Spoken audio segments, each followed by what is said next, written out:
Happy New Year, everyone, and welcome to the first Red Alert episode of 2019. I'm your host, Jake Ferrari, and here to help me recap the NFL season are analysts Ryan Panny and Josh Schlactus. On Sunday, the Patriots and Rams battled for NFL supremacy, with the Patriots winning a defensive struggle to claim their 6th Super Bowl title. Many were inspired by the Rams' offensive domination during the regular season, but last weekend they looked dumbfounded by the Patriots' defense. What do you guys think went wrong for the Rams? Well, the first thing that went wrong is Sean McVay just got completely outcoached. I mean, Bill Belichick switched up his role, his defense from, I think, man over the season to zone in that one game and completely threw Sean McVay off guard. Sean McVay ran Todd Gurley only 10 times, and that was an offense that the entire season was predicated on the play-action pass. If you run your best running back 10 times on an offense that's predicated on the play-action pass, it becomes extremely one-dimensional and predictable, and Bill Belichick took advantage. Yeah, I agree with Josh here. My bad. I agree with Josh. Yeah, he was completely outcoached. You can tell the difference. 10 Super Bowls versus 1 Super Bowl. When he changed up the defense, it looked like like a brand new coach, had no idea what he was going to do. I mean, the zone, I was completely shocked that the Rams defense couldn't get anything going. We knew Gurley going into the game wasn't feeling 100%, so I get that. But at the same time, C.J. Anderson was the hot hand too. You can play him. You can run him through the defense. So, yeah, I think it was all about the coaching here. Yeah. So do you blame then? A lot of people blame Jared Goff for the struggles. Do you think that was more Goff just struggling himself, or was it Bill Belichick just tricking him? I think it's a bit of both. You see Ezekiel Elliott and Prescott. This is a good combination. Dak's good when Zeke's good. Goff's good when Gurley's good. And when you take away Todd Gurley, Jared Goff, he's no Tom Brady. Right. He's not going to completely The defensive front of the Patriots definitely played well that game, put a lot of pressure on Jared Goff. Obviously had 4 sacks in the game, a lot more pressures. And I think Belichick really schemed well there. I think Jared Goff, obviously it's his first Super Bowl. You know, he's obviously a little bit starstruck by the moment. I think he was one of the youngest, if not the youngest quarterbacks to ever get into the Super Bowl. So, you know, it was a tough time for him, but I think he'll be back soon. Yeah, for sure, yeah. And it was a good time for the Patriots to have their best defensive game of the season. Definitely. Big time. So now with Tom Brady getting his 6th title, tying my friend Ryan's Steelers, does this change his legacy at all for you guys, or has he already accomplished so much that your opinion hasn't changed? I mean, I'm always hard on Tom Brady just because I'm a little bit jealous, obviously, being a Steeler fan, and my team can never get to the damn Super Bowl because of them. He's the GOAT. I've been begrudgingly trying to hold it back. He's been the GOAT for a while. He's been the GOAT for a long time. I'm officially jumping on board with this. I'm no longer fighting it. No Aaron Rodgers, Tom Brady. No one will catch what he's done. 6 Super Bowls is insane. Look, I'm a Giants fan, so I have a very different history with the Patriots than your Steelers over there. Definitely in a good way, but to be completely honest, I don't think this did anything for him. I mean, I thought he was the GOAT before with his 5 rings and that incredible comeback against Atlanta just 2 years ago, and it's just crazy how good he's been throughout these years, how consistent he's been. You know, he's, as everyone makes the joke about, you know, he's 41 years old, but it's true. He's 41 and still doing this. Right. He started as a late round draft pick, and he's still going. 6 rings. You know, I don't really see there was a difference. He's been the GOAT all along. This proves that his 45 mark, he said he wanted to play to 45.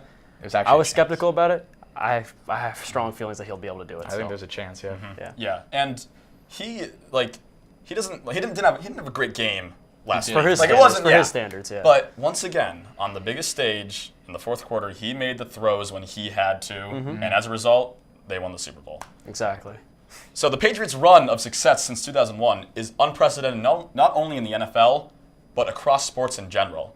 How do you think the run of Belichick and Brady has impacted the NFL? You want to go first? Or want me to go first here? You got this. I'll take it out. All right. We all see what's happening with the Warriors in NBA, how everyone's now trying to chase them, trying to chase their dynasty. Well, the Patriots' dynasty's been almost triple the length of theirs. Everyone's been very hesitant trying to follow Bill Belichick's way, not paying players, just bringing in system guys. People got to start doing this. I mean, granted, the Eagles beat them last year with paying to get to the Super Bowl. But look at the Rams. They bought big defensive players, offensive talent. They lost one guy, and it ended up proving to be their biggest downfall this year. But again, look at my Steelers. We don't pay anybody. I'm hoping that we can pull off what you guys do. So if anything, it proves that you don't have to pay for players to win a Super Bowl. Yeah.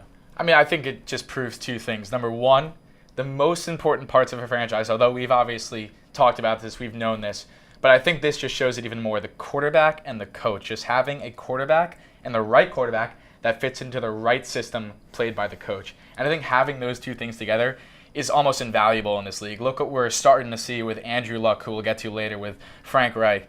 And what we've seen with all these, when Aaron Rodgers is with Mike McCarthy back before, obviously, their downfall.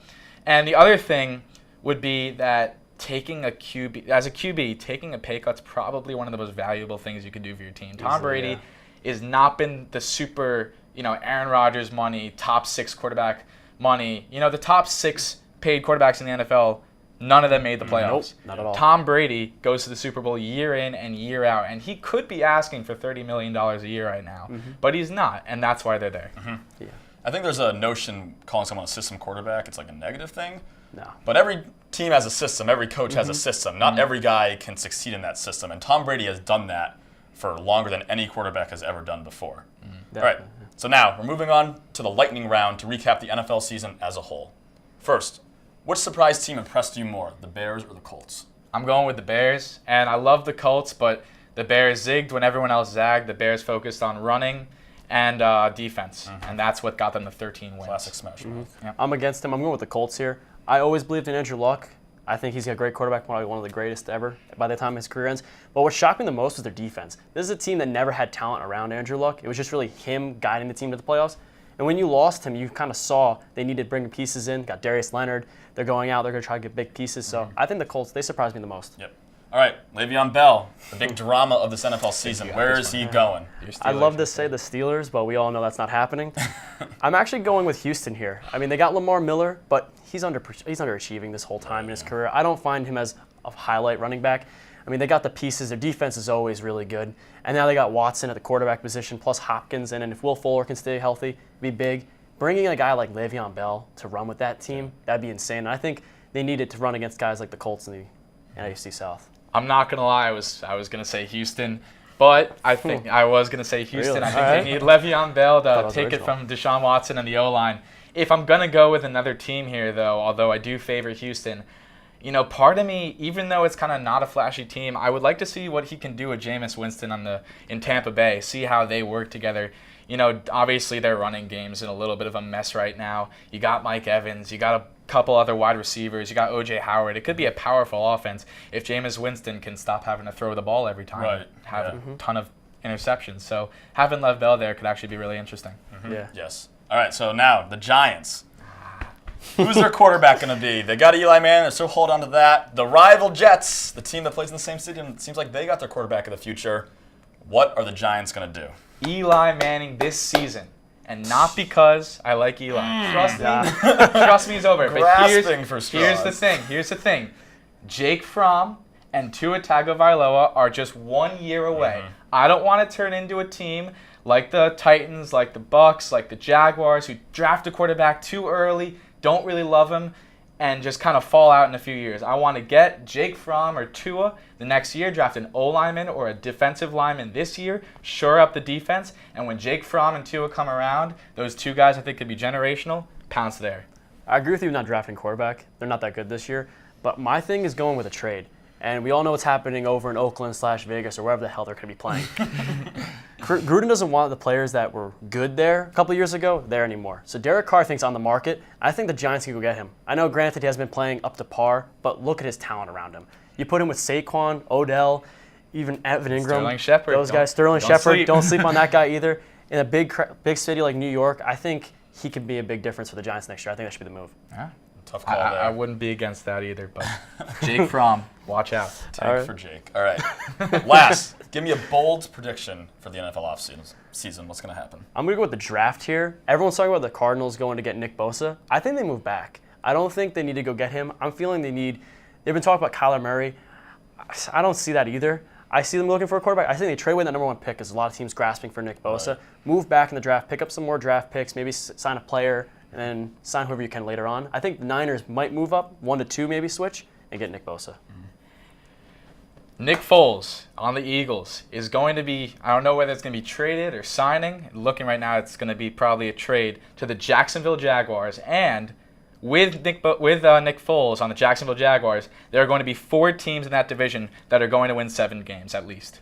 Wow, yeah. That is bold. That's bold. Not a great I'm division. going bold. Not really. Well, I think I'm speaking for all of us when I say that I am sad that football is over. Yes, But it was good talking to you guys. That is all for our first episode of Red Alert of the new semester. If you enjoyed our show, you can subscribe to all of our social media. We got YouTube, Twitter, Facebook, MySpace, TikTok, whatever you want. Subscribe. We'll flash them across the screen right now. Oh, yeah. For the boys, for the crew, for everyone, have a good night.